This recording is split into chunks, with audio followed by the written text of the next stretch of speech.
Hey guys, welcome back to another Matt's Mind. Bam. Okay, so here's the deal. At SHOT Show, we did a table talk where I talked about the mass of BB affecting its kinetic energy. And upon reflection, I was tired, but that's no excuse. I was wrong. I did some research. I went back to my old physics book, and I looked through it, I did some calculations, and I figured out why actually a heavier BB hurts more in Airsoft. So I thought we could have a little short, without getting too wordy, kind of lesson on what I figured out and why the kinetic energy of a BB affects the pain factor for Airsoft. Okay, so let's get right into what makes things work. Okay, first things you gotta understand.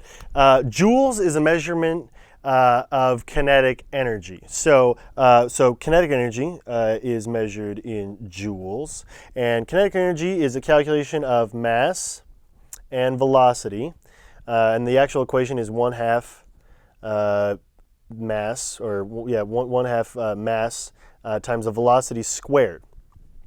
Okay, so joule, now this equation uses some units of measure that we're not terribly used to here in America anyway, but abroad it would be much more easy to understand. So your mass is always taken in kilograms, and your velocity is taken in meters per second.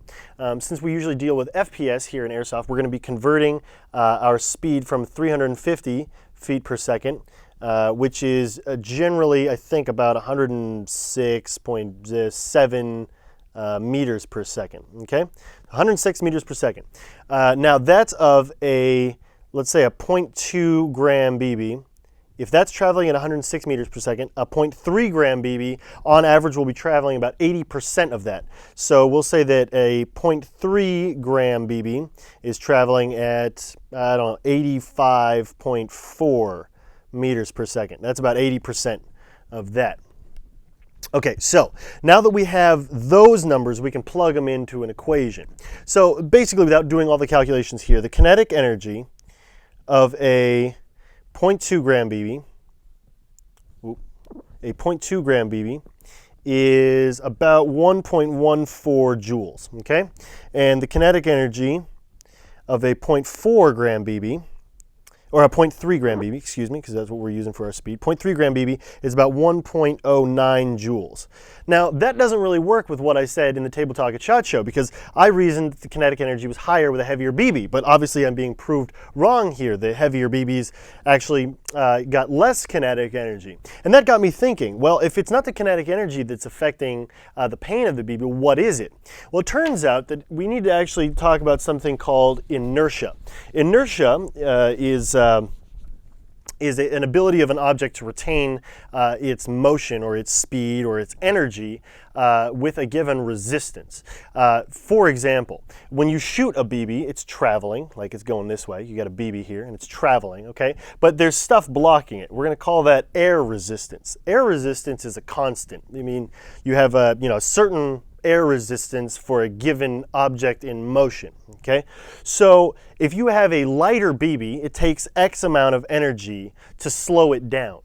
So because this value never changes, the air resistance doesn't change because it's moving at a certain speed, the heavier the object, the more energy it's going to take to slow it down.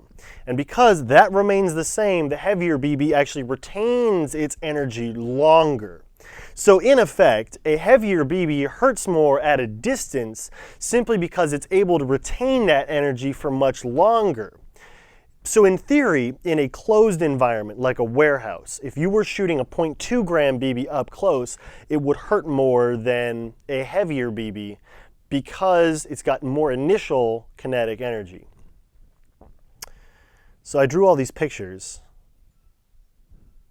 I hope that was easy to understand. Basically, it has nothing to do with the mass in terms of its kinetic energy equation. What it has to do is with inertia and air resistance. And so the reason a BB hurts more when it's heavier is because it's retaining more of its energy for longer, because it can't be slowed down as easily with air or wind resistance. And that just about does it for this Matt's Mind. We'll see you guys next time.